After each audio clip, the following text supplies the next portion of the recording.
我是谭老师. Halo semuanya. Hari ini kita akan belajar bahasa Mandarin mengenai yufa, mengenai grammar atau tata bahasa. Bahasa artinya adalah ilmu yang mengajarkan cara menyusun kata-kata untuk menjadi sebuah kalimat secara tepat. Nah, kelebihannya tata bahasa Mandarin yang kita pelajari itu tidak ada perubahan kata benda atau kata kerjanya. Contohnya, kalau di bahasa Inggris, kita menyebut buku, satu buku kita sebut dengan book. Kalau bukunya lebih dari satu, kita sebut dengan books. Ada tambahan S di belakangnya. Tapi kalau di bahasa Mandarin, kalau kita menyebut buku, satu buku kita menyebut shu. Tapi kalau kita menyebut lebih dari 2 buku, kita tetap menyebut shu, seperti itu. Nah, tapi hari ini kita belajar grammar, tata bahasa tentang te. Yang pertama adalah pai xiao te, yaitu menyatakan kepemilikan. Jadi ini adalah kata bantu keterangan untuk kepunyaan dan karakteristik. Pemilik, kata benda atau kata ganti, lalu te, lalu di belakangnya te kita berikan objek, kata benda atau kata ganti atau kata sifat. Contohnya, wo te jia, rumah saya. Rumah ini adalah milik saya. Lalu, shui xiao de du shu guan, pustakaan milik sekolah. Jadi ini menjelaskan kepemilikan perpustakaan milik sekolah. Lalu yang ketiga, ini yang beda lagi. Piao liang de jia, piao liang de jia.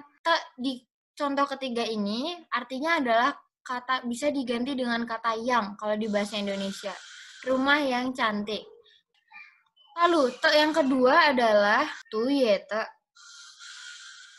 Mengubah kata sifat menjadi kata keterangan. Keterangannya itu bisa merupakan kata sifat atau sebuah kondisi. Lalu te, lalu kita berikan proses di belakangnya. Proses itu maksudnya adalah kata kerja. Contohnya, renchen de xie, artinya adalah menulis dengan serius. Lalu, nuli de xuexi, artinya adalah belajar dengan giat. Yang ketiga adalah hen kuai tepao, berlari dengan sangat cepat. Jadi yang ini tuh maksudnya adalah proses yang sedang berlanjut, ya proses yang sedang berlangsung. Seperti yang pertama, dia menulis dengan serius, seperti itu. Jadi prosesnya. Lalu, yang ketiga adalah xuanrente, kata bantu keterangan yang menjelaskan tentang hasil proses.